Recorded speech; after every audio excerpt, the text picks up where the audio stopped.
Once again, we're here at Provision Care's Proton Therapy in Knoxville, Tennessee, and I'm joined by Dr. Ben Wilkinson. Dr. Wilkinson, thank you so much. Yeah. Last month we had a conversation about proton therapy, and I want to refresh everyone's memory about it. Proton therapy, describe it again for us, please. So proton therapy is an advanced form of radiation treatments. It's one of the core ways that we treat cancers between surgery, chemotherapy, and radiation. And proton therapy is then a more precise and easier way to deliver radiation treatment without affecting the surrounding tissues and organs. So you're sparing the radiation effects on all of those other organs, and very precise. I love that word because it means that you're getting the treatment exactly where it's needed. That's right. The type of proton therapy that we have here is called pencil beam scanning, and it allows us to literally go in and paint the area that we're trying to treat and then turn the dose off and not have any exit dose. Right. So that's the key difference. Is if you've ever had a chest x-ray, the source is in front of you, the film or the digital cassette's behind you, goes all the way through, which is good when you're trying to look inside the body. Right. But when we're trying to treat a tumor, we don't want that dose to go beyond the treatment area. And so that allows us to stop it. And you also mentioned something off camera to me about the downtime. You know, usually with cancer treatments, there is some recovery, some downtime from that. This seems to be a little less with proton therapy. You know, anytime you reduce your radiation dose, you're making a healthy choice. Right. And so, especially when someone, for example, with prostate cancer is trying to decide between surgery and proton beam therapy, there's not that downtime, time away from work that you might have to face with surgery. And although we support surgery as an option, it's nice to know that there's a less invasive option that's out there. There's some decided benefits, that being one of them. Also, you know, it's also you got benefits of proton therapy over the other therapies. Have the studies been done about, you know, other comparing and contrasting those? Yes. So one of the exciting areas that we're seeing is head and neck cancers and esophageal cancers. Right.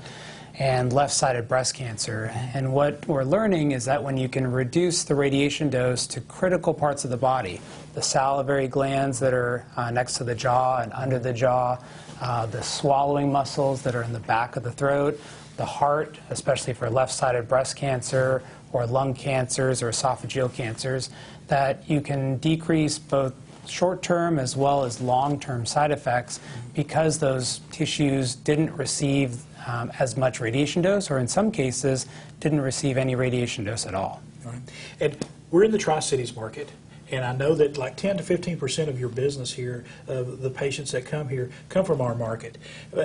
They need to find out if they're a candidate. How can they find out if they're a candidate for proton therapy? We have a great team of care coordinators that are here that will request the records for patients that are interested in being evaluated. We have a process where we do case review and even tumor board discussion. And so potentially even before a patient travels down, we can review their case to see if they'd be an appropriate candidate.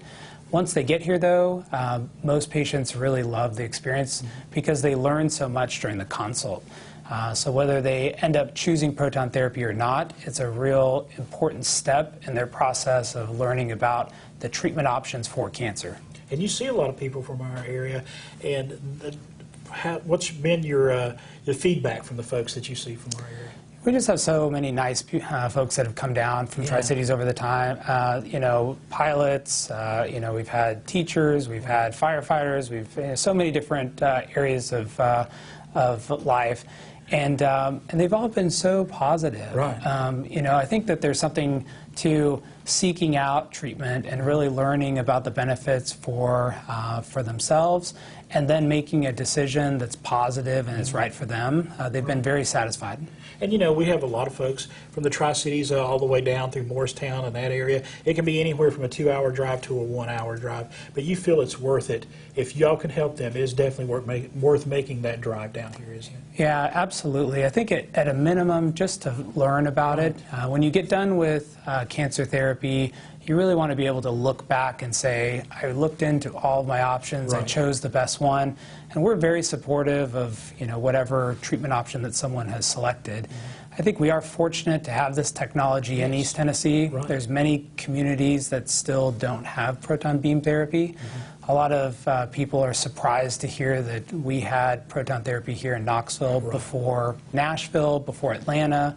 That there's currently no plans for Charlotte, North Carolina. You know, huge cities that have yet to develop this technology.